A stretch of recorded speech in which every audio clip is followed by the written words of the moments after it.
অবৈধভাবে ভারতীয় সীমান্তরক্ষী বাহিনী বিএসএফ এর বেড়া নির্মাণকে কেন্দ্র করে বেশ কিছুদিন আগে থেকেই উত্তেজনা বিরাজ করছে দেশের বেশ কয়েকটি জেলার সীমান্ত এলাকায়। তখন থেকেই বর্ডার গার্ড বাংলাদেশ বিজিবির পাশে আছে স্থানীয় মানুষজন।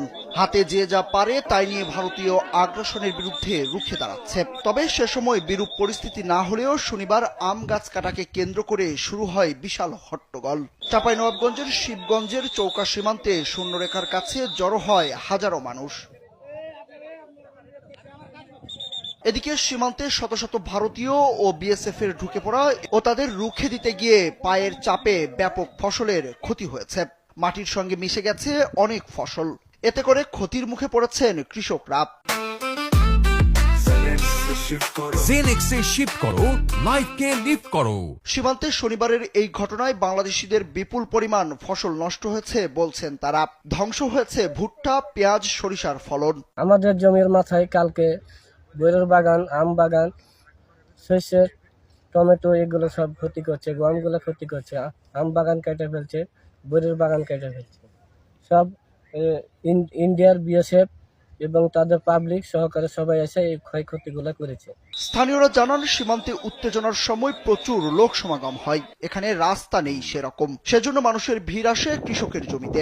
এতে জমির অর্ধেক ফসলই নষ্ট হয়ে গেছে। পেঁয়াজের বীজের অনেক দাম, সেই হিসাবে সার, বীজ, কীটনাশক সহ প্রায় সবারই ব্যাপক ক্ষতি হয়েছে। বগা মটরের জমিতে ক্ষতি হয়েছে ভারতের সাথে গোলমাল হওয়াতে, আপনার জনগণের এতে আসা যাওয়াতে চাপে।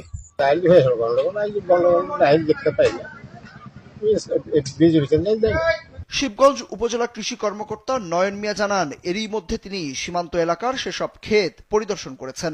মাঠগুলোতে সরিষা, পেঁয়াজ সহ বিভিন্ন ফসল ছিল। বিপুল পরিমাণ মানুষের সমাগম হওয়ায় সেগুলোর ব্যাপক ক্ষতি হয়েছে। ক্ষয়ক্ষতির তালিকা করে ঊর্ধ্বতন কর্মকর্তাদের মাধ্যমে কৃষকদের সহায়তার আশ্বাস দিয়েছেন তিনি।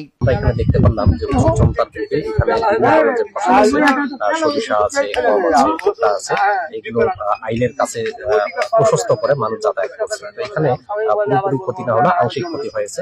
তো আমরা এখানে কি কি ধরনের কতটুকু ক্ষতি হয়েছে সেটি আমরা প্রাথমিকভাবে নিরূপণ করে আমরা তালিকা তৈরি করবো। কর্মকর্তা মহোদয়কে সেটা পাঠাবো, তাদের পৌঁছানো অনুযায়ী আগামীতে যদি রোগীগুলো না আসে সরিষা, গমটা সেখান থেকে দেওয়ার আমরা চেষ্টা করব। শিবগঞ্জের এই সীমান্তে 500 হেক্টরের বেশি জমিতে কৃষিকাজ করে চৌকা গ্রামের মানুষ। এবার ফলন ভালো হলেও ক্ষতি হয়েছে ব্যাপক।